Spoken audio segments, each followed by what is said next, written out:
وخير مما يجمعون صدق الله العظيم. رب اشرح لي صدري ويسر لي امري واحلل عقدة من لساني يفقهوا قولي. الصلاة والسلام عليك يا رسول الله.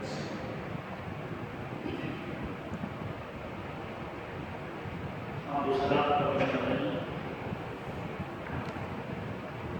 مختصر واقعات نہایت ہی قابل احترام معزز و محترم سامعین کرام،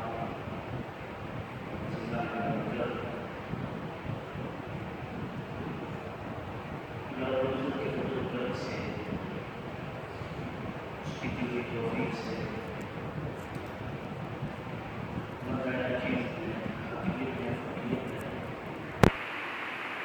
آپ احباب کے سامنے اللہ رب العزت کی مقدس و مطہر کتاب میں سے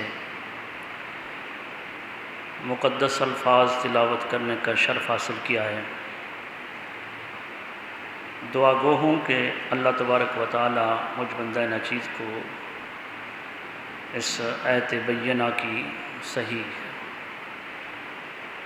تشریح اور ترجمہ کرنے کی توفیق عطا فرمائے اور ہمیں عمل کی توفیق عطا فرمائے۔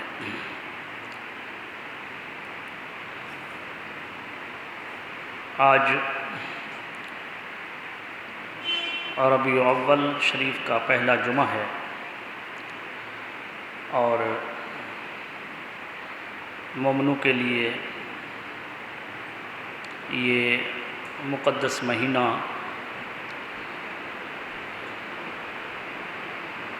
عشق کے حوالے سے اور ایک جہت کے حوالے سے باقی تمام مہینوں پر فوقیت رکھتا ہے۔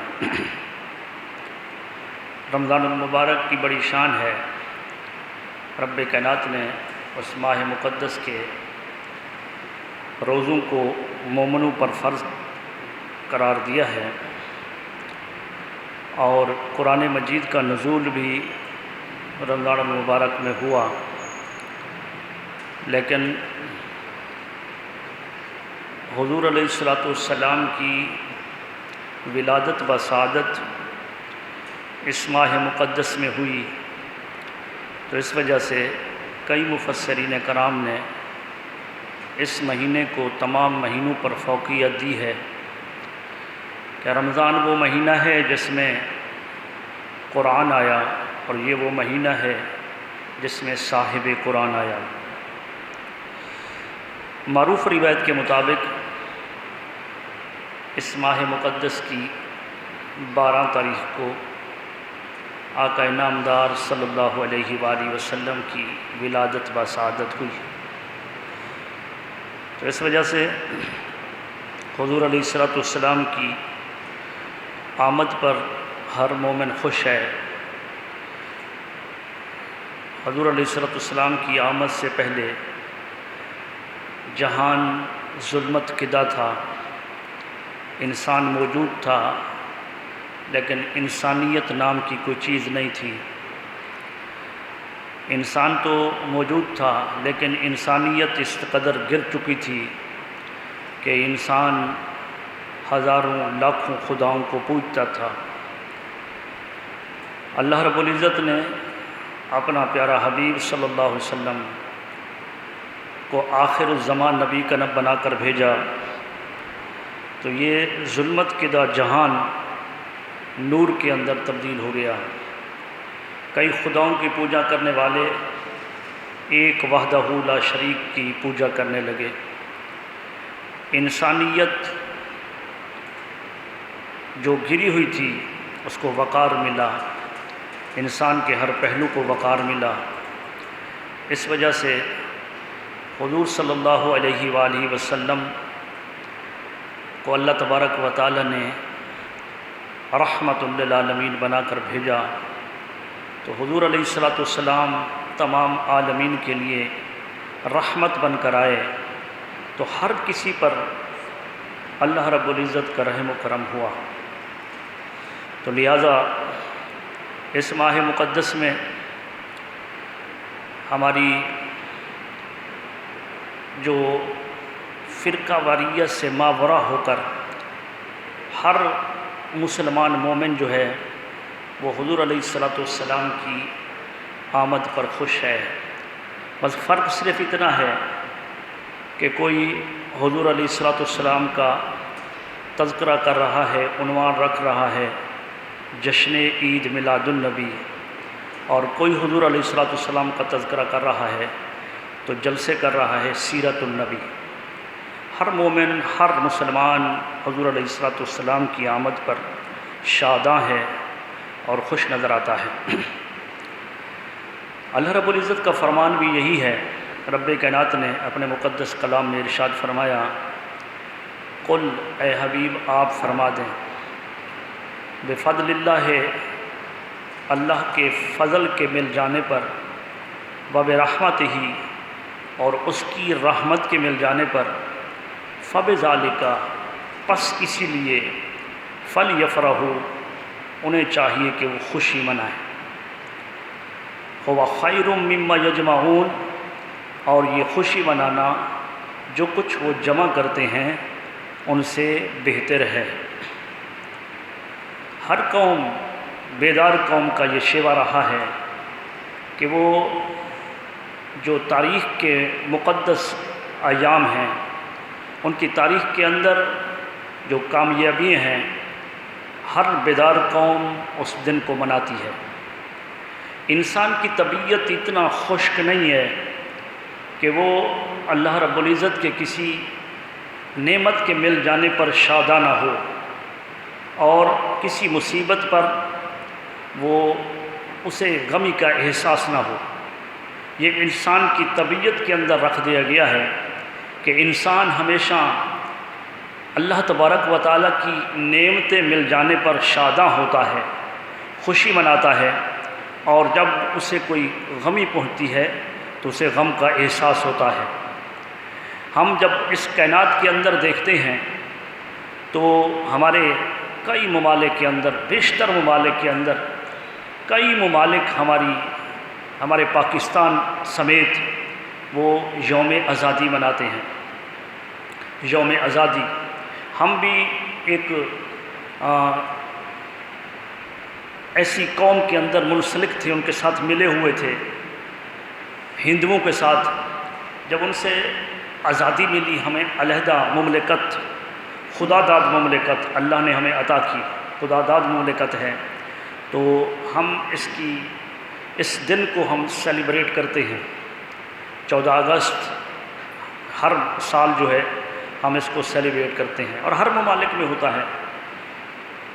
انگریز سے جب چھٹکارا حاصل کیا ہندوستان نے، تو انہوں نے بھی دن خوشی کا رکھا، انہوں نے بھی یوم آزادی، ہر ملک کے اندر یوم آزادی منائی جاتی ہے کہ ہمیں کسی قوم کے ساتھ رہتے ہوئے جو ہم آزاد نہیں تھے، ہندوستان کے اندر مسلمان ہیں، تو آپ ان کے حالات و واقعات پڑھیں اور سنیں تو پتہ چلتا ہے کہ وہ مختلف اذیتوں کے اندر مبتلا ہیں۔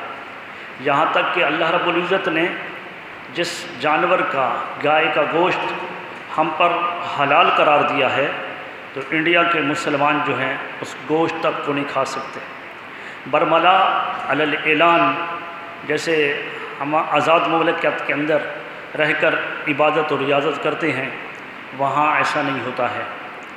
تو اسی طرح ہر قوم آزادی جب اس کو ملی تو وہ آزادی کا دن مناتی ہے۔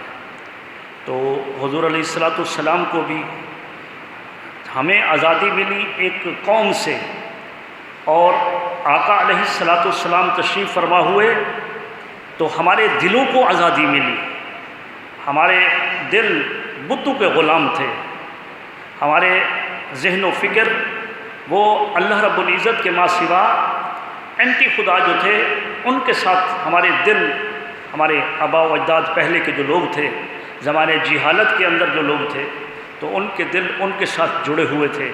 حضور علیہ السلام تشریف فرما ہوئے تو آقا علیہ السلام کی تشریف آوری پر دلوں کو آزادی ملی۔ اللہ رب العزت کی بارگاہ کے اندر ہمارے جو سوچ فکر کو آزادی ملی، ہم اللہ رب العزت کی آزادانہ ہو کر عبادت و ریاضت کرنے لگے۔ اللہ رب العزت کے ماں سوا ہم نے سب خداؤں کا انکار کر دیا۔ جو اللہ تبارک و تعالیٰ کا کوئی مد مقابل نہیں ہے، اس کا کوئی ہمسر نہیں ہے، وہ لم یلد ہے ولم یولد ہے۔ ہم نے اللہ تبارک و تعالیٰ کے ساتھ جتنی مشرکانہ رسومات تھیں، حضور علیہ السلام کی آمد پر ان تمام سے ہم کو آزادی مل گئی۔ تو لہٰذا آقا علیہ السلام کی آمد کا دن منانا ہماری اس یوم آزادی کے دن سے منانے سے افضل ہے۔ اسی طرح ہم جب غور و فکر کرتے ہیں تو ہمیں مزدوروں کے حوالے سے ہمیں ایک دن آتا ہے کہ یہ مزدور ڈے ہے اور پورے جہان کے اندر منایا جاتا ہے۔ حضور علیہ السلام نے جو مزدور کو تصور دیا، آقا علیہ السلام نے جو مزدور کی جو عظمت بیان کی، وہ اس سے بڑھ کر کیا ہو سکتی ہے۔ حضور علیہ السلام نے فرمایا کہ القاسب حبیب اللہ، اپنے ہاتھ سے کمانے والا اللہ کا دوست ہے۔ آج مزدور ڈے مناتے ہیں لیکن مزدور کے ساتھ اچھا تعلق نہیں کرتے۔ کئی رات بھی مجھے فون آیا کہ حبیب بینک کے قریب ہم وہاں پر مزدوری کرتے رہے لیکن ہمارا 4 لاکھ روپیہ وہاں جو ہے ان لوگوں کے پاس ہے اور وہ پیسہ نہیں دیتے۔ چونکہ میں ٹھیکیداری کرتا تھا تو میں نے لوگوں کو پیسے دینے ہیں، تو آپ کوئی وہاں کی سورس وغیرہ ہو تو آپ دلوا دیں۔ کہنے کا مقصد یہ تھا کہ مزدوروں کے ساتھ یہ تعلق کے پیسے کھا گئے، مزدوروں کے ساتھ جو ہے مذاق کیا جا رہا ہے۔ یوم وہ مزدور ڈے بھی مناتے ہیں لیکن مزدوروں کے ساتھ مذاق بھی ہوتا ہے۔ حضور علیہ السلام نے اس مزدوری کرنے والا، اپنے ہاتھ سے کمانے والے کو اللہ تبارک و تعالیٰ کا دوست قرار دیا ہے۔ فرمایا وہ اللہ کا محبوب ہے۔ جیسے ایک بندہ عبادت اور ریاضت کر کے اللہ رب العزت کی قربت کو پا لیتا ہے، اسی طرح اپنے ہاتھ سے کمانے والا، رزق حلال تلاش کر کے اپنے بچوں کو رزق روزی دینے والا، بشرط یہ کہ فرائض پر سختی سے عمل پیرا ہونے والا ہو۔ فرض پڑھے، نماز جو فرض چیزیں ہیں، نماز بھی فرض ہے، روزہ حج زکوٰۃ یہ چیزیں فرض ہیں، یہ فرض قرض ہیں، یہ مزدوری کی وہ حالت میں ہوں یا کسی صورت کے اندر ہوں، یہ چیزیں ادا کرنی ہیں۔ اور اس کے بعد جو اپنے ہاتھ سے اپنی حلال کمائی کماتا ہے تو صرف فرض کو ادا کرے جو اللہ نے چیزیں فرض کی ہیں، باقی اپنی آل اولاد کے لیے وہ محنت و مشقت کرے، حلال روزی کمائے، تو اللہ رب العزت کے پیارے حبیب صلی اللہ علیہ وسلم مجدہ جاں فضا سناتے ہیں۔ آپ فرماتے ہیں القاسب حبیب اللہ، اپنے ہاتھ سے کمانے والا اللہ تبارک و تعالیٰ کا دوست ہے۔ تو عزیزان گرامی قدر، حضور علیہ السلام نے فرمایا کہ مزدور کو اس کی مزدوری اس کے پسینہ خشک ہونے سے پہلے عطا کرو۔ جب بھی کسی دن کو منایا جاتا ہے تو پہلے دیکھا جاتا ہے کہ یہ بات کہاں سے شروع ہوئی۔ ارے یہ مزدور ڈے تو آج سے 400 سال پہلے شروع کیا ہوگا، لیکن حضور علیہ السلام نے مزدور کے ساتھ حسن سلوک کا جو تعلق حضور علیہ السلام نے بتایا ہے اور مزدور کی ایک عظمت کو بتایا ہے، وہ آقا علیہ السلام نے 1450 سال پہلے عطا کر دیا ہے۔ تو عزیزان گرامی قدر، مزدوروں کو بھی چاہیے کہ وہ حضور علیہ السلام کی اس ولادت پر خوشی منائیں کہ آقا علیہ السلام نے وہ مزدوری کا تصور جو نوکر غلام سمجھا جاتا تھا، آقا علیہ السلام نے یکسر ان کو ختم کر کے مزدور کی عظمت کو بیان کر دیا۔ رنگ و نسل کو اللہ تبارک و تعالیٰ کے پیارے حبیب صلی اللہ علیہ وآلہ وسلم نے یکسر ختم کر دیا۔ آج حقوق انسانی کی بات تو ہوتی ہے، ہیومن رائٹس جو ہے وہ ہمارے دنیا کے اندر قانون تو ہیں، لیکن عزیزان گرامی قدر وہ انسانی حقوق وہی تنظیمیں، وہی تنظیم بنانے والے آج انسانوں پر ظلم کرتے ہیں۔ اور آقا علیہ السلام نے یہ تصور آج سے 1450 سال پہلے عطا کیا کہ انسان کی عظمت کیا ہے۔ حضور علیہ السلام ایک کافر کے جنازے کی آمد پر آقا علیہ الصلوۃ والسلام اس انسان کی تعظیم کے لیے کھڑے ہو جاتے ہیں، اور یہ تصور دے کر آقا علیہ الصلوۃ والسلام نے اپنی امت کو درس دیا کہ انسان انسان ہے، چاہے کافر ہی کیوں نہ ہو۔ حضور علیہ الصلوۃ والسلام نے تصور دیا، آقا علیہ الصلوۃ والسلام نے فرمایا کہ کافر کا جھوٹا بھی پاک ہے، اس وجہ سے کہ وہ انسان ہے۔ مومن کا جھوٹا تو شفا ہے۔ یہ علیحدہ بات ہے کہ ہم نفرت کرتے ہیں، لیکن عزیزان گرامی قدر، مومن کا جھوٹا شفا ہے، کافر کا جھوٹا پاک ہے۔ تو آقا علیہ الصلوۃ والسلام نے جو آقا علیہ الصلوۃ والسلام پر جو ایک امت مصطفیٰ کے لیے ایک ضابطۂ حیات کتاب کو نازل کیا گیا، قرآن مجید فرقان حمید، اللہ رب العزت نے اس میں انسان کا اس طرح تذکرہ کیا، لقد خلقنا الانسان فی احسن تقویم، کہ یقیناً ہم نے انسان کو ہر چیز سے زیادہ خوبصورت پیدا کیا ہے۔ اللہ رب العزت کے پیارے حبیب صلی اللہ علیہ وآلہ وسلم نے وہ آخری خطبہ پر، خطبہ وداع پر، حجۃ الوداع کے موقع پر، جب عجمی کو عربی پر، عربی کو عجمی پر، کالے کو گورے پر، گورے کو کالے پر، یہ کوئی فوقیت حاصل نہیں ہے۔ اللہ رب العزت کی بارگاہ میں وہی کامیاب و کامران ہے جس کا تقوی زیادہ ہے۔ تقوی کے لحاظ سے حضور علیہ الصلوۃ والسلام نے معیار رکھا کہ جس کا تقوی زیادہ ہے اللہ کی بارگاہ میں وہی سر بلند ہے، اللہ تبارک و تعالیٰ کی بارگاہ میں وہی عظمت والا ہے۔ باقی سارے رنگ و نسل کے، قوم اور نسبیت اور عصبیت سب کو ختم کر کے حضور علیہ الصلوۃ والسلام نے آخری جمعہ پر یہ تصور دے دیا۔ آج حقوق انسانی بات کرنے والے ایسا نہیں کرتے ہیں۔ آج ان کے ممالک کے اندر بھی لکھا جاتا ہے یہ سیاہ فام ہے یا سفید فام ہے، یہ کون نسل رکھنے والا ہے، کہاں کا رہنے والا ہے۔ حضور علیہ الصلوۃ والسلام نے فرمایا یہ تمہارے قوم قبیلے یہ صرف تمہاری پہچان کے لیے ہیں۔ اللہ رب العزت کی بارگاہ میں وہی کامیاب و کامران ہے جو متقی ہے۔ تو آقا علیہ الصلوۃ والسلام نے یہ تصور دیا۔ الغرض عزیزان گرامی قدر، میں گناتا جاؤں، گنتی کرتا جاؤں کہ جو بھی اس دنیا کے اندر جو بھی کسی حوالے سے کسی کو منایا جاتا ہے، یہ مدر ڈے منایا جاتا ہے، تو مدر ڈے کا تصور سب سے پہلے کس نے دیا؟ اور جن ممالک کے بانی مدر ڈے والے ہیں، اب وہاں والدین کے ساتھ کیا سلوک ہوتا ہے؟ ارے کیا والدین کا یہی مقام ہے کہ جب وہ سال آئے تو ایک کارڈ کے اندر وہ ماں کے متعلق خوبصورت لکھائی کر کے ان کو بھیج دیا جائے، وہ تھوڑی دیر کے لیے اپنے بیٹے کی اس خوبصورتی کی اس تحریر کو دیکھ کر خوش ہو جائے؟ کیا حالت ہے یورپ کے اندر؟ والدین کو اپنی اولاد کی چیزوں کے اندر دسترس حاصل نہیں ہے۔ والدین جو ہیں وہ اپنی اولاد پر قابو حاصل نہیں ہے۔ آج وہی تصور جو ہمیں وہ تصور جو مغربی دنیا سے آیا ہے، وہ ہمارے اسلامی ممالک کے اندر بھی وہ تصور رائج پا گیا ہے۔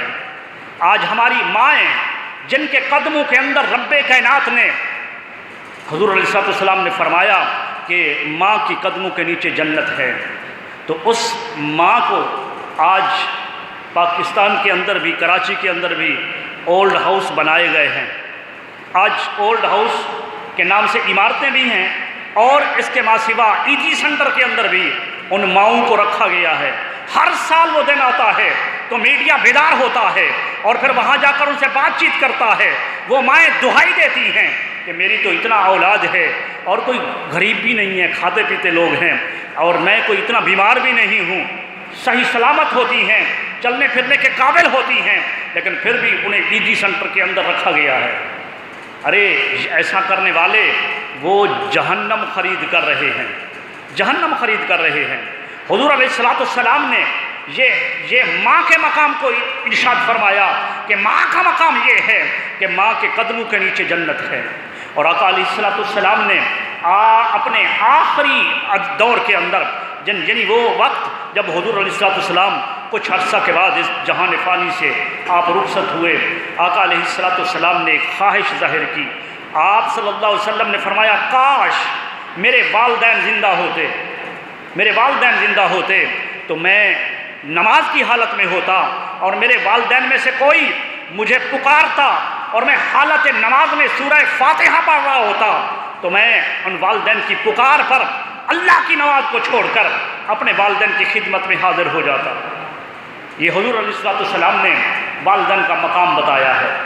والدین کا مقام آج باپ کا ڈے بھی منایا جاتا ہے، ماں کا ڈے بھی منایا جاتا ہے، دونوں دن منائے جاتے ہیں، لیکن عزیزان گرامی قدر اس پر عمل نہیں ہوتا ہے، عمل نہیں ہوتا ہے۔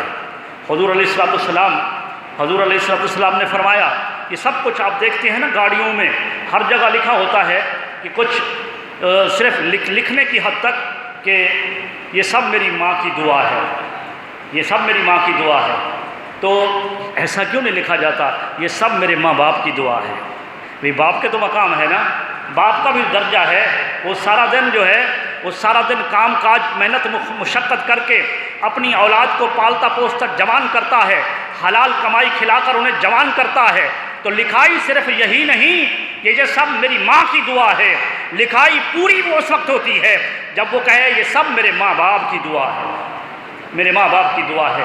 حضور علیہ السلام نے اگر جنت ماں کے قدموں میں رکھی ہے تو جنت کا دروازہ باپ کو قرار دیا ہے، باپ کو قرار دیا ہے۔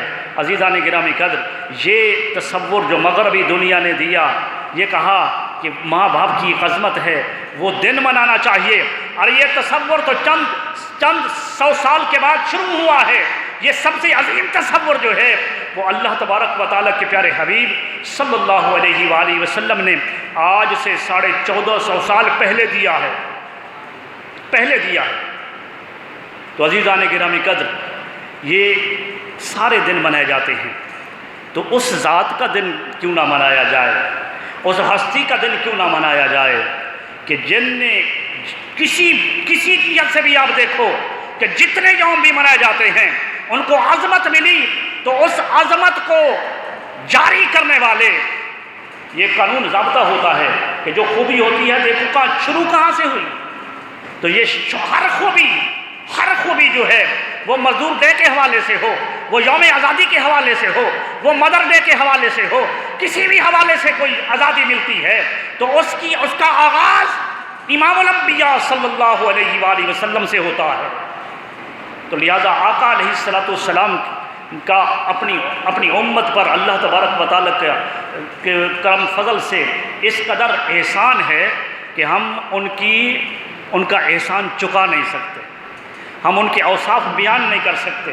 وہ ایک فارسی شعر کے اندر لکھا کہ کل دریا کچیون کلمہ، کہ کل دریا سیاہی، ہر تمام کے تمام درخت ان کو کلمے بنا دیا جائے، اور سمندر اور ساتوں دریا دنیا کے اندر سارے دریا ان کو سیاہی بنا دیا جائے، یہ 7 آسمان اور 7 طبق زمین کے ان کو کاغذ بنا دیا جائے، ایک زمین سے دوسری زمین تک جو یہ خلا ہے ان کو کاغذ بنا دیا جائے، جن و انسان لکھنے والے بن جائیں، یہ کاغذ ختم ہو جائیں گے، یہ کلمیں ختم ہو جائیں گی، جن و انس لکھنے سے عاجز آ جائیں گے۔ اللہ کے پیارے حبیب صلی اللہ علیہ وآلہ وسلم کی جو عظمت رب کائنات نے بیان کی ہے اس کا ایک باب بھی مکمل نہیں ہوگا، ایک باب بھی مکمل نہیں ہوگا، تو اس کی شان ہی اللہ تبارک و تعالیٰ نے ایسی بنائی ہے۔ تو لہٰذا رب کائنات نے فرمایا قل، اے حبیب آپ فرما دیں قل بفضل اللہ کے فضل پر، وبرحمتہ اور اس کی رحمت کے مل جانے پر، فبذالک پس صرف اس لیے، فلیفرحوا پس انہیں چاہیے کہ وہ خوشی منائیں، هو خیر مما یجمعون اور یہ خوشی منانا یہ جو کچھ جمع کرتے ہیں ان سے بہتر ہے۔ قل یہ حروف تحقق ہے، تحقیق، رب کائنات خود ہی فرما سکتا تھا، اگر قل کو ہٹا دو تب بھی بات مکمل ہوتی ہے، اگر قل نہ ہو تو تب بھی بات مکمل ہوتی ہے۔ رب کائنات ہے، قرآن مجید اس کی بات ہے، کلام ہے اس کا، تو ہر مومن مسلمان کو اس پر یقین ہے۔ رب کائنات نے فرمایا نہیں حبیب آپ فرما دیں بفضل اللہ کے فضل کے مل جانے پر۔ عزیزان گرامی قدر قرآن مجید کی تفسیر اگر کسی بہت بڑے محدث، بہت بڑے عالم فقیہ کر دے تو ہم اشش کر اٹھتے ہیں کہ فلاں کی تفسیر میں آیا ہے، ہم کہتے ہیں تفسیر ابن کثیر میں ہے، تفسیر ضیاء القرآن میں ہے، فلاں فلاں تفسیر کے اندر ہے، لیکن وہ تفسیر ایک عالم کرے اور اس میں احادیث مبارکہ کا حوالہ دے تو وہ تفسیر بھی عظمت والی ہے، لیکن عظیم تفسیر، یہ متفق تمام جو ہمارے فرقے ہیں سب کا متفق فیصلہ ہے کہ سب سے عظیم تفسیر جو ہے قرآن مجید کی، وہ تفسیر ہوتی ہے جو قرآن خود کر دے۔ قرآن مجید اگر خود تفسیر کر دے تو اس تفسیر میں پھر کچھ شک و شبہات نہیں رہتے۔ تو قرآن مجید نے اس آیت کریمہ کی تشریح خود کی ہے، فرمایا قل، اے حبیب آپ فرما دیں بفضل اللہ، اللہ کے فضل پر۔ یہ اللہ کا فضل کیا ہے؟ اللہ کا فضل، اللہ تبارک و تعالیٰ فضل والا ہے، وہ فضل فرماتا ہے، واللہ ذو فضل عظیم، وہ بڑے فضل والا ہے۔ اللہ تبارک و تعالیٰ فضل فرماتا ہے، اور اس کا فضل عظیم کیا ہے، بڑا فضل کیا ہے؟ تو اس کا بڑا فضل جو ہے وہ حضور علیہ السلام کی ذات ہے۔ حضور علیہ السلام کی ذات، اللہ رب العزت نے ارشاد فرمایا، یا ایھا النبی انا ارسلناک شاہدا ومبشرا ونذیرا، اے نبی ہم نے آپ کو شاہد بنا کر بھیجا، ہم نے آپ کو بشیر بنا کر بھیجا، ہم نے آپ کو نذیر بنا کر بھیجا۔ شاہد، آپ کو حاضر ناظر بنا کر بھیجا، شاہد آپ کو گواہ بنا کر بھیجا، جو معنی پسند آئے، آپ کو حاضر ناظر بنا کر بھیجا۔ شاہد کا معنی حاضر بھی ہے، جب ہم جنازے کی دعا پڑھ رہے ہوتے ہیں، اللہم اغفر لحینا و میتنا و شاہدینا و غائبینا، اے اللہ ہماری بخشش فرما، ہمارے جو غائب ہیں اور حاضر ہیں ان کی بخشش فرما۔ تو شاہد کا معنی حاضر، تو شاہد حاضر کے لیے بھی آتا ہے اور گواہ کے لیے بھی آتا ہے۔ اور عزیزان گرامی قدر، جج اس گواہی کو قبول نہیں کرتا جس گواہ نے اپنی مشاہدے کے طور پر ان آنکھوں سے اس واقعہ کو دیکھا نہ ہو۔ کوئی کہے میں نے سنا ہے، جج اس کی گواہی کو مسترد کر دیتا ہے۔ گواہی اسی کی قبول ہوتی ہے کہ جس کی گواہی کو جو گواہ ہے وہ عینی شاہد ہو، دیکھنے والا ہو، اس کی گواہی قبول ہوتی ہے۔ معنی جو بھی کرو، دونوں معنی لکھے گئے کہ اے نبی ہم نے آپ کو شاہد بنا کر بھیجا، ہم نے آپ کو بشیر بنا کر بھیجا، خوشخبری سنانے والا بنا کر بھیجا کہ اللہ تبارک و تعالیٰ کی رحمت کتنا وسیع ہے۔ رب کائنات نے مومنو تمہارے ساتھ جو جنت کا وعدہ کیا ہے وہ جنت بہت عظیم ہے۔ یہ کائنات کے اندر جس دنیا کی خوبصورتی کے اندر تم کھوئے ہوئے ہو، ارے یہاں سب کچھ نقل ہے، جنت میں سب کچھ اصل ہے۔ تو یہ بشارت کس نے دی؟ حضور علیہ السلام نے دی۔ اللہ کی وحدانیت کی بشارت اللہ کے پیارے حبیب صلی اللہ علیہ وسلم نے دی، ملائکہ کی بشارت حضور نے دی، اور اچھی بری تقدیر سب خوشخبریاں، اور انسان کے درجات جب وہ اللہ تبارک و تعالیٰ کی بارگاہ کا متقی ہو جاتا ہے، اس کے درجات جنت کے اندر بہشت میں کیسے کیسے بڑھتے ہیں۔ ارے یہ ساری کی ساری خوشخبریاں امام الانبیاء صلی اللہ علیہ وآلہ وسلم نے دی۔ فرمایا اے حبیب ہم نے آپ کو شاہد بنا کر بھیجا۔ جس وقت سارے کے سارے لوگ، سارے کی ساری امتیں گواہی دے رہی ہوں گی، تو اس وقت سب سے بڑا گواہ ہم آپ کو بنائیں گے۔ سب امتوں پر گواہ حضور علیہ السلام کی ذات ہوگی۔ اے حبیب ہم نے آپ کو شاہد بنایا، بشیر بنایا، نذیر بنایا، تاکہ لوگ ڈریں اور میری طرف متوجہ ہو جائیں۔ یہ لوگ جو مجھ سے دوری کی زندگی گزار رہے ہیں، جن کے دل و دماغ پر آج گناہ کرتے ہیں، ٹسمس نہیں ہوتی دل و دماغ پر، انہیں ڈر سنائیں کہ اللہ تبارک و تعالی جہاں رحیم و کریم ہے وہاں جبار اور قہار بھی ہے۔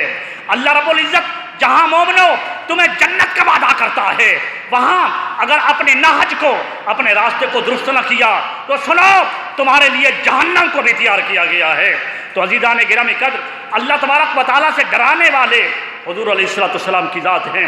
اس وجہ سے رب کائنات نے فرمایا اے نبی ہم نے آپ کو شاہد بنا کر بھیجا، ہم نے آپ کو بشیر بنا کر بھیجا، ہم نے آپ کو نذیر بنا کر بھیجا، وَدَاعِيًا إِلَى اللَّهِ بِإِذْنِهِ، اور ہم نے لوگوں کو اللہ کی طرف بلانے والا بنا کر بھیجا۔ اے حبیب، آپ کو تو عظمت ہی یہ عطا کر دی گئی ہے، آپ کو یہ شان عطا کر دی گئی ہے کہ لوگ میرے خلاف دوسرے خداؤں کے دوسری چیزوں کو خدا بنا لیا۔ ارے وہ گھر جو ابراہیم خلیل اللہ نے میرے لیے بنایا تھا، میری محبت میں بنایا تھا، میرے گھر، اس گھر کے طواف کے لیے لوگوں کے لیے اذن فی الناس بالحج کا نعرہ لگایا تھا، اے حبیب آپ کی آمد اس وجہ سے ہو رہی ہے کہ میرے اس گھر کے اندر ان مشرکین نے 360 بتوں کو سجا رکھا ہے۔ گھر میرا ہے لیکن اس گھر کے اندر انہوں نے اینٹی خدا بنا رکھے ہیں، انہوں نے اس گھر کے اندر میرے مد مقابل بنا رکھے ہیں۔ اے حبیب، آپ کو اس وجہ سے کائنات میں بھیجا جا رہا ہے، وَدَاعِيًا إِلَى اللَّهِ۔ یہ لوگ جو مجھ سے دوری کی زندگی گزار رہے ہیں، آج ہر حالت میں مجھ سے دور ہوتے جا رہے ہیں اور انہوں نے میرا مد مقابل بنا لیا۔ آپ کو اس وجہ سے بھیجا جا رہا ہے کہ آپ لوگوں کو بلا کر میرے قریب کر دیں۔ وَدَاعِيًا إِلَى اللَّهِ بِإِذْنِهِ، آپ کو اب اللہ کے حکم سے، بِإِذْنِهِ اللہ کے امر سے لوگوں کو اللہ کی طرف بلانے والا بنا کر بھیجا، اللہ کی طرف بلانے والا بنا کر بھیجا۔ تو عزیزان گرامی کا یہ چوتھی شان ہوئی آقا علیہ السلام کی۔ پہلی شان تھی شاہد، بشیر اور نذیر، اور پھر چوتھی شان ہوئی وَدَاعِيًا إِلَى اللَّهِ بِإِذْنِهِ، آپ کو داعیاً الی اللہ بنا کر بھیجا ہے تاکہ آپ لوگوں کو دوری سے دور، وہ جو اللہ تو شاہرگ سے زیادہ قریب ہے، فرمایا نحن اقرب الیہ من حبل الورید۔ ارے ہماری شان تو یہ ہے کہ ہم ہر بندے کی شاہرگ سے زیادہ قریب ہیں، لیکن جس انسان کو وما خلقت الجن والانس الا لیعبدون، ان انسانوں اور جنوں کو ہم نے اپنی عبادت کے لیے پیدا کیا تھا، لیکن یہ انسان مجھ سے دور ہو گئے ہیں۔ اے حبیب، آپ کو بھیجا جا رہا ہے، آپ آئیں، یہ جو مجھ سے دوری کی زندگی گزار رہے ہیں ان کو میرے قریب کر دیں۔ داعیاً الی اللہ بإذنہ، آپ کو بھیجا گیا اللہ کی طرف بلانے والا اللہ کے حکم سے۔ وسراجا منیرا، اے حبیب آپ کو سراج بنا کر بھیجا ہے، منیر بنا کر بھیجا ہے۔ آپ کو ایسا سراج بنایا ہے کہ کائنات کے اندر جتنی روشنیاں پھوٹتی ہیں، اے حبیب ان تمام کا منبع اور محور آپ کی ذات کو بنایا ہے۔ تمام روشنیاں آپ کے منبع سے پھوٹتی ہیں، آپ کو سراج منیر بنا کر بھیجا ہے۔ اور یہ سب کچھ بتانے کے بعد رب کائنات نے فرمایا کہ یہ اللہ تبارک و تعالیٰ کا مومنین پر بہت بڑا فضل ہوا ہے۔ سراج منیرہ، اس کے بعد کی جو آیت کریمہ ہے اس کے اندر یہ ترجمہ اس کا یہی بنتا ہے کہ اے حبیب صلی اللہ علیہ وآلہ وسلم، یہ آپ کی صورت میں جو یہ آپ کی امت پر یہ جو کرم ہوا ہے رب کائنات کا کہ آپ جیسا نبی رسول ان کو عطا کر دیا، تو یہ ان پر بہت بڑا فضل ہوا ہے۔ تو رب کائنات نے ادھر فرمایا قل بفضل اللہ، اے حبیب فرما دیجئے کہ اللہ کے فضل کے مل جانے پر، قرآن نے اس کی تفسیر کر دی اپنے آیت کے اندر ہی کہ فرمایا فضل تلاش کرو تو فضل کیا ہے؟ فضل اللہ تبارک و تعالیٰ کی ساری نعمتیں ہیں، ساری نعمتیں فضل ہیں۔ کوئی ہم پر نعمت نازل ہوتی ہے، ہم کہتے ہیں اللہ کا فضل ہوا ہے، اللہ کا فضل ہوا ہے۔ یہ علیحدہ بات ہے کہ ہم اس ناجائز چیزوں کے اندر بھی ہمارے کچھ لوگ جو ہے وہ اللہ کے فضل اس کو بھی جانتے مانتے ہیں کہ یہ بھی اللہ کا فضل ہے۔ وہ میں ٹی وی پر بیٹھا ایک نیوز چینل دیکھ رہا تھا، تو وہاں پر آخر میں جو ہے نا کسی فلمی اداکار کا انٹرویو لیا جا رہا تھا، تو اس نے کہا اللہ کا بہت بڑا فضل ہوا کہ میری اتنے فلمیں کامیاب ہو گئیں۔ بھئی یہ اللہ کا فضل نہیں ہے، اللہ کا فضل یہ ہے کہ اللہ کی طرف بندہ راغب ہو جائے، اللہ تبارک و تعالیٰ کی قربت مل جائے۔ یہ ناچ گانے، یہ خرافات، یہ اللہ کا فضل نہیں، اللہ کی ناراضگی کا سبب ہے۔ وہ چیز جو اللہ سے دور کر دے، ارے ناچ گانا، وہ جو بالکل عجیب قسم کے گانے ہوتے ہیں وہ تو گناہ ہیں ہی صحیح۔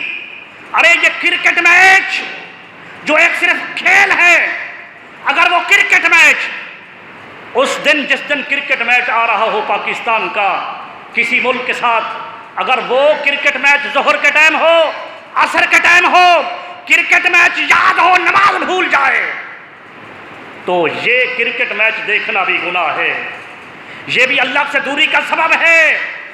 اللہ تبارک و تعالیٰ کی قربت سے دور ہو گئے تو اللہ تبارک و تعالیٰ کا جو بھی نعمت ملے رب کائنات کا فضل ہے۔ اولاد کی صورت میں ملے تو ہم اس پر خوشیاں مناتے ہیں، ملک کی صورت میں ملا 14 اگست کو یوم پاکستان مناتے ہیں، جس قید نے ہمیں یہ ملک دیا ہم اس قید کا ڈے مناتے ہیں، وہ قرارداد جس دن منظور ہوئی وہ دن منایا جاتا ہے۔ عزیزان گرامی قدر، یہ سب اپنی اپنی جگہ پر درست ہیں، بچوں کی برتھ ڈے بھی درست ہے، شرط یہ ہے کہ برتھ ڈے شرعی تقاضوں کے مطابق کی جائے۔ یہ سب دوست احباب غیر محرموں کو دعوت دے کر شادی ہال کے اندر پروگرام کر کے عورتوں مردوں کا اخلاط اور عورتیں بن سنور کر وہاں جانا، یہ شریعت میں کہیں جائز نہیں ہے۔ برتھ ڈے منانا جائز ہے، عورتیں عورتوں میں رہیں تو ثقافت کے طور پر ان کے تھوڑی بہت وہ چیزیں اپنی جگہ پر درست ہے، شریعت کے جو خلاف نہ ہوں، ثقافتی طور پر جو چیزیں ہوں لیکن بےہودہ نہ ہوں، لیکن عورتیں عورتوں کے اندر ہوں، مرد مردوں کے اندر ہوں، تو تب جائز ہے۔ اگر اخلاط ہو جائے تو ناجائز ہے۔ لیکن ہمارے برتھ ڈے تو عجیب نہج پر چل پڑے، وہاں ناچ گانے بھی ہوتے ہیں، وہاں نکاح من سنتی، حضور نے فرمایا نکاح میری سنت ہے۔ اور وہ نکاح کے اندر کیا ہوتا ہے؟ نکاح کے اندر وہ نعمان اعجاز ایک فلمی اداکار ہے، ہمیں شادی پر بلایا قاری ظفر صاحب اور ہم گئے میرٹ ہوٹل میں، تو شادی کے بعد کہنے لگے مولانا صاحب آپ پلیز آپ 2 گھنٹے تو رک جائیں، ہمارا پروگرام ہے، انڈیا سے ہمارے مہمان آئے ہیں۔ ہم نے کہا یہ سب کچھ گناہ ہے، یہ سب کچھ، اب وہاں اخلاط عورتوں مردوں کا سب کچھ یہ ناجائز ہے۔ وہ نکاح جو حضور کی سنت ہے، کیا وہاں کنجروں کو نچانا، وہ نکاح اگر حضور کی سنت ہوا تو عبادت ہوئی، اور اس عبادت خداوندی کے اندر بھی کیا کنجریوں کو نچایا جاتا ہے؟ تو یہ کیا ہے؟ یہ خدا کے عذاب کو دعوت دی جا رہی ہے، اور عزیزان گرامی سنیے، جس وقت میں ابھی پنجاب گیا، جاتے ہوئے کوچ پر تو لگی ہے آگے وہ لگی ہے ٹی وی لگی ہے، LCD لگی ہے، اور وہاں پر بےہودہ ناچ گانے ہو رہے ہیں، اور وہاں پر وہ 55 سیٹ بس سب اس کے اندر اس فلم کو، اس ناچ گانے کو دیکھ رہے ہیں۔ ارے اگر کوئی ایک بندہ گناہ کرے، چھپ کر کرے، وہ گناہ رہتا ہے، توبہ کرے قبول، اللہ تبارک و تعالیٰ توبہ قبول کر لیتا ہے۔ جب 50-60 آدمی مل کر کسی برائی کو کریں، وہ برائی ایک دوسرے پر گواہی بن جاتی ہے، اور وہ پھر اکیلے توبہ کرنے سے قبول نہیں ہوتی، بلکہ وہ برائی اللہ کے عذاب کو دعوت دیتی ہے۔ تو جو اللہ نے فضل کیا اس پر خوشی مناؤ، جائز ہے۔ قرآن مجید نے فرمایا کہ عظیم فضل جو اللہ نے آپ پر کیا ہے وہ اللہ کے پیارے حبیب محمد مصطفیٰ ہے، اور فرمایا تیسرا لفظ فرمایا وَبِرَحْمَتِهِ، اور اس کی رحمت کے مل جانے پر۔ بھئی رحمت وہ بھی نعمتوں میں آتی ہے، ساری نعمتیں اللہ کی رحمت، لیکن عزیزان گرامی قدر جس رحمت کی تفسیر خود قرآن نے کی، قرآن مجید کی اس لفظ کی تشریح خود قرآن نے کی، تو پھر کسی مفسر کے تفسیر پر جانے کی ضرورت نہیں، بلکہ سب سے عظیم تفسیر قرآن کی تفسیر ہے۔ تو قرآن مجید نے رحمت کی تفسیر کی، فرمایا وَمَا أَرْسَلْنَاكَ إِلَّا رَحْمَةً لِّلْعَالَمِينَ، اے حبیب صلی اللہ علیہ وآلہ وسلم، ہم نے آپ کو تمام عالمین کے لیے رحمت بنا کر بھیجا ہے۔ تو رحمت بھی حضور کی ذات، فضل بھی حضور کی ذات۔ اب یہ فرما کر اللہ تبارک و تعالی نے فرمایا سنو فَبِذَالِكَ، تمہارا دھیان گیان کسی اور چیز کی طرف نہ جائے۔ ارے میں عظیم فضل کی بات کر رہا ہوں، میں عظیم رحمت کی بات کر رہا ہوں، تمہارا دھیان کسی چھوٹی نعمت پر، کسی چھوٹے فضل پر نہ جائے۔ فَبِذَالِكَ، پس اسی لیے فَلْيَفْرَحُوا، پس انہیں چاہیے کہ خوشی منائیں۔ تو حضور علیہ الصلوۃ والسلام کی ذات اقدس کی آمد پر، آپ صلی اللہ علیہ وسلم کے مل جانے پر قرآن مجید ہمیں یہ دعوت فکر دے رہا ہے کہ آپ کی آمد پر جو ہے خوشی مناؤ، خوشی مناؤ۔ اور هو خیر مما یجمعون، یہ خوشی منانا جو کچھ تم جمع کرتے ہو ان سے افضل ہے۔ آج ہم دو چیزیں جمع کرتے ہیں، ہم دو چیزیں اس دنیا میں جمع کرتے ہیں، ایک دنیاوی زندگی کو درست کرنے کے لیے اور ایک اخروی زندگی کو درست کرنے کے لیے۔ دنیاوی زندگی کے لیے دن رات محنت کی جاتی ہے کہ ہمارا بھی اچھا مکان ہو، ہمارا لباس اچھا ہو، ہمارا کھانا پینا اچھا ہو، ہمارے پاس گاڑی ہو۔ ارے یہ سب کچھ حلال طریقے سے کمانا، ایسا کرنا، سوچنا، یہ سب کچھ جائز ہے، سب کچھ جائز ہے۔ اور دوسری چیز ہوتی ہے آخرت، آخرت کے حوالے سے وہ اللہ تبارک و تعالیٰ کی عبادت ہے۔ اللہ تبارک و تعالیٰ کی عبادت اور ریاضت کرتے ہیں، ہماری اخروی زندگی اچھی ہو جائے۔ اور یہ اخروی زندگی دائمی زندگی ہے، ہمیشہ کی زندگی ہے۔ رب کائنات نے مطلقاً ارشاد فرمایا کہ یہ میرے فضل، میری رحمت کے مل جانے پر اگر تم دنیا کے حوالے سے روپیہ پیسہ جمع کرو گے تو اس روپیہ پیسہ جمع کرنے سے میرے فضل اور رحمت کی خوشی منانا افضل ہے۔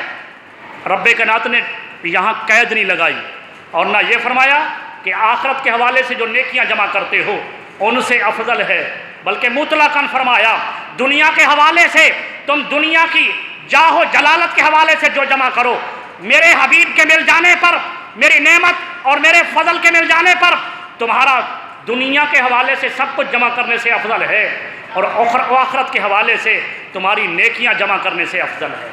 آقا علیہ الصلوۃ والسلام ذات ہی ایسی ہے۔ لیکن عزیزان گرامی قدر، چونکہ وقت ختم ہو رہا ہے، ہماری اس خوشی کے اندر جب خوشی ہم مناتے ہیں تو خوشی کا بھی ایک طریقہ ہوتا ہے، لوگ ہر کوئی خوش ہوتا ہے۔ میں نے کہا یہ تصور غلط ہے کہ جو مسلمان ہے، جو مومن ہے وہ خوشی مناتا ہے۔ حضور کی خوشی سوائے شیطان اور کفار کے علاوہ، مشرکین کے علاوہ، سب مومن، سب مسلمان حضور کی ذات کی خوشی مناتے ہیں۔ کوئی میلاد النبی کے جلسے کرتا ہے تو کوئی سیرت الرسول کے جلسے کرتا ہے۔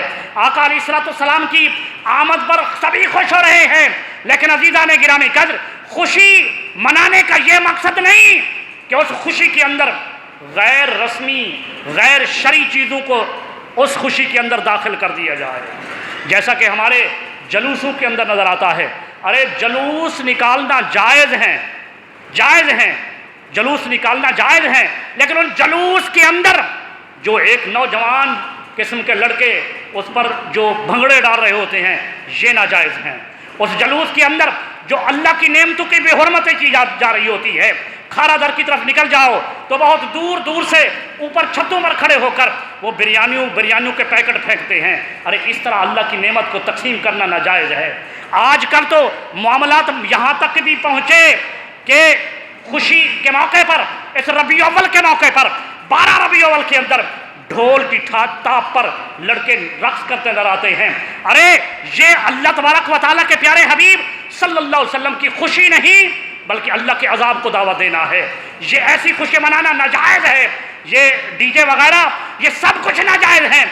اور میں تو یہاں تک کہوں گا کہ فلمی طرز پر نعتیں پڑھنا بھی ناجائز ہے۔ اللہ تبارک و تعالیٰ کے حبیب کی بارگاہ میں جب نعت پڑھو تو نعت کی صورت میں پڑھو، جب نعت کی صورت میں پڑھو۔ اور تو مردوں کا اخلاق اس جلوس کے اندر منع ہے، جب عام عورت کے اندر، ارے قرآن مجید فرقان حمید کو جب ایک عورت اپنے گھر کے اندر بلند آواز سے نہیں پڑھ سکتی تو وہ کسی باہر جا کر وہ ایک نعت کیسے پڑھ سکتی ہے؟ اگرچہ علماء کرام فرماتے ہیں کہ دوسری خرافات سے ایک عورت نعت پڑھ رہی ہے تو بہت سی خرافات ہیں، لیکن اس میں یہ چیز تو نعت کی صورت میں تو ہے۔ لیکن عزیزان گرامی قدر، میں آپ کو اصل بتا رہا ہوں، اصل کہ عورت کی آواز بھی عورت ہے۔ حضور نے فرمایا دروازے پر دستک دے تو وہاں جو خاتون ہے، اگر گھر کے اندر مرد موجود نہیں تو وہ بڑے پیارے، اور عورت کی آواز جو ہوتی ہے دل لبھانے والی، اس آواز کے اندر جواب نہ دے، بلکہ کرخت لہجے کے اندر اس سے پوچھے کون ہو، کرخت لہجے کے اندر، کیونکہ عورت کی آواز کے اندر ہی ایک رکھی گئی ہے، ایک سکون رکھا گیا ہے، تاکہ اس بندے کو اس عورت کی آواز کو سن کر اس کا دل لبھائے نہیں، کرخت طریقے سے اس کو جواب دو۔ عورت جب نماز پڑھتی ہے تو عورت کے نماز پڑھنے میں مرد کے نماز پڑھنے میں فرق کیا ہے؟ فرق یہ ہے کہ مرد جب نماز پڑھتا ہے تو حکم یہ ہے کہ وہ اپنے ہاتھ ناف کے نیچے باندھے، عورت باندھے تو پستان پر باندھے۔ یہ عورت کے جو وضع قطع بنائی گئی ہے تاکہ وہ ہاتھوں کو یہاں رکھے اور اس کا سینہ ظاہر نہ ہو۔ جب سجدہ کرے تو مرد کے لیے ہے کہ وہ کھلے ہو کر سجدہ کریں، عورت کے لیے ہے کہ وہ سمٹ کر سجدہ کریں۔ شریعت نے عورت کو ایک مقام دیا ہے، تو اخلاط کہاں جائز ہے؟ اخلاط کہاں جائز ہے؟ تو لہٰذا ان خوشی کے اندر کوئی ڈی جے ویجے اور دیگر خرافات کو دور کر دینا چاہیے۔ اور میلاد النبی جو ہے وہ اگر اپنے گھر کے اندر بھی منائیں تو بڑے بڑے ڈیک نہ لگائیں، بڑے بڑے سپیکر نہ لگائیں، اس لیے کہ کیا خبر ہمسائے جو ہیں ان کے اندر کوئی تکلیف ہو، کوئی تکلیف زدہ بندہ ہو، تو ہمسائے کا حق حضور علیہ السلام نے مقرر کیا ہے۔ یہ ہماری محافلیں جو ہوتی ہیں ساری رات کی یہ مستحب کے درجے تک آتی ہیں۔ میں تو کہتا ہوں کہ ان لوگوں کے لیے مستحب بھی نہیں، اور یہ محفل ان کے لیے گناہ بن جاتا ہے جو عشاء کے بعد گئے، عشاء بھی نہیں پڑھی، مغرب بھی نہیں پڑھی، عشاء میں گئے اور بغیر نماز کے محفل کو سنا، صبح 4 بجے کے بعد آ کر سو گئے، صبح کی نماز نہیں پڑھی۔ ارے یہ محفل یہ باعث قربت خدا نہیں بلکہ باعث دوری خدا ہے کہ اس نے فرض سے تمہیں دور کر دیا ہے، فرض سے دور کر دیا ہے۔ ساری رات کی محفلیں بھی یہ اس طرح نہیں ہونی چاہیے، تھوڑی دیر کی محفل، اور ہر بندہ خوشی منائے اپنے اپنی بساط کے مطابق، اپنے ہمسائے کا خیال رکھے صحیح طریقے سے۔ ہر بندہ ذی شعور ہے، وہ جانتا ہے اصل اور نقل کو، صحیح طریقے میں حضور علیہ السلام کا میلاد بنایا، میلاد سے جشن میلاد بنائے کہ آپ کی آمد پر اللہ تبارک و تعالی نے ہم پر رحم و کرم کیا۔ انشاءاللہ ان جمعہ کے جو خطبات ہیں وہ انہی پر گفتگو ہوتی رہے گی، وقت چونکہ زیادہ ہو چکا ہے۔ اللہ تبارک و تعالی ہمیں حضور علیہ السلام کی پکی سچی غلامی عطا فرمائے۔ وما علینا الا البلاغ۔